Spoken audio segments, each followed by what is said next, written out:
Bayangkan ini, kamu lagi nongkrong di pinggir Jalan Tamrin, Jakarta yang macetnya bikin orang geleng-geleng kepala. Atau lagi video call sama temen dari ibu kota. Pasti deh, obrolan langsung nyambung dengan kalimat-kalimat santai kayak, gue cabut dulu nih, ya? Atau, lo lagi apa?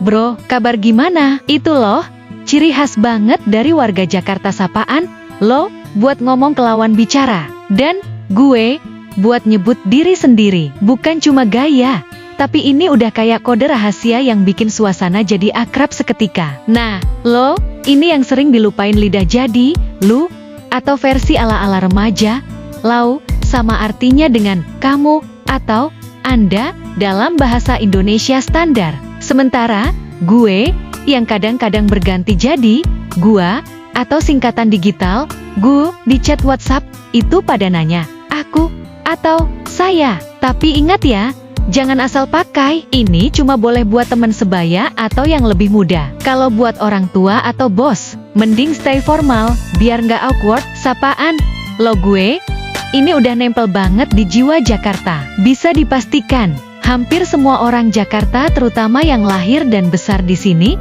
langsung nyanyi-nyanyi pakai istilah ini, pas ketemu sahabat. Buat kamu yang bukan asli Jakarta, tapi sering bolak-balik ke sana, coba deh tiru, dijamin, lawan bicara langsung melting dan obrolan mengalir deras.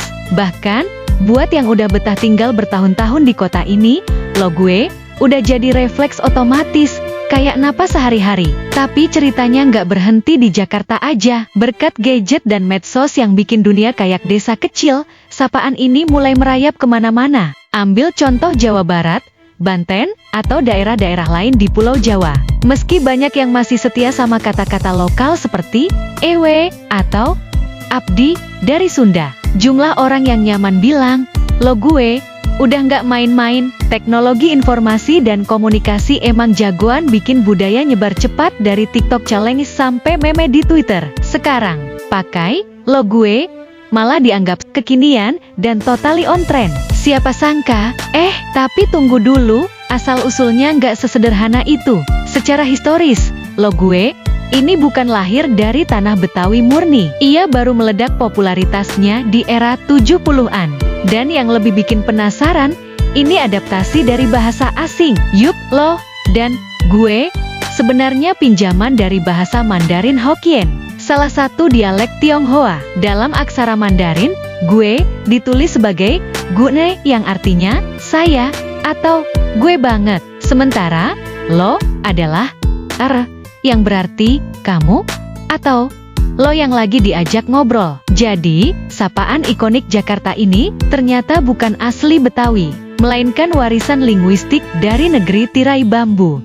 Lalu, pertanyaan besarnya, kok bisa-bisanya kata Tionghoa ini nyangkut di Jakarta? Jawabannya harus kita lacak mundur ke abad ke-16. Saat pelabuhan Sunda Kelapa, nenek moyangnya Jakarta, ramai oleh kapal-kapal dagang. Saat itu, pedagang Tionghoa datang berbondong-bondong, bawa barang-barang eksotis dari rempah sampai sutra. Interaksi mereka dengan penduduk Betawi nggak cuma jual beli, tapi juga tukar budaya. Pedagang Tionghoa nyebarin kata-kata sehari-hari, termasuk sapaan santai ini, yang langsung ngena karena praktis dan akrab. Tapi, kenapa justru yang Tionghoa? Padahal saat itu pelabuhan juga didatangi pedagang Arab dan India. Rahasianya ada di strategi bisnis mereka, prinsip palu gada, atau dalam versi mereka, apa lu mau, gua ada. Artinya, apapun yang dibutuhin warga lokal, dari makanan pokok sampai pernak-pernik rumah tangga, pedagang Tionghoa pasti punya stoknya. Mereka nggak pilih-pilih, nggak ribet, dan selalu siap saji. Akibatnya, hubungan dagang jadi erat, kepercayaan naik, dan warga Betawi mulai ikut-ikutan pakai bahasa mereka. Lama-lama, lo gue, ini meresap jadi bagian dari dialek sehari-hari, melebihi pengaruh dari pedagang lain yang lebih fokus pada barang spesifik. Itulah sekilas petualangan lo gue, dari pelabuhan berdebu abad ke-16 sampai chat grup hari ini. Kisah ini nunjukin betapa Jakarta itu melting pot budaya yang luar biasa, di mana kata-kata asing bisa jadi milik lokal dengan cara yang tak terduga. Maaf banget kalau ada salah kaprah di cerita ini. Entah soal fakta atau ejaan, semua demi akurasi, kok. Semoga petunjuk kecil ini bikin kamu makin doyan jelajahi kekayaan budaya Indonesia. Lo mau coba pakai? Lo gue, hari ini gue tunggu ceritanya.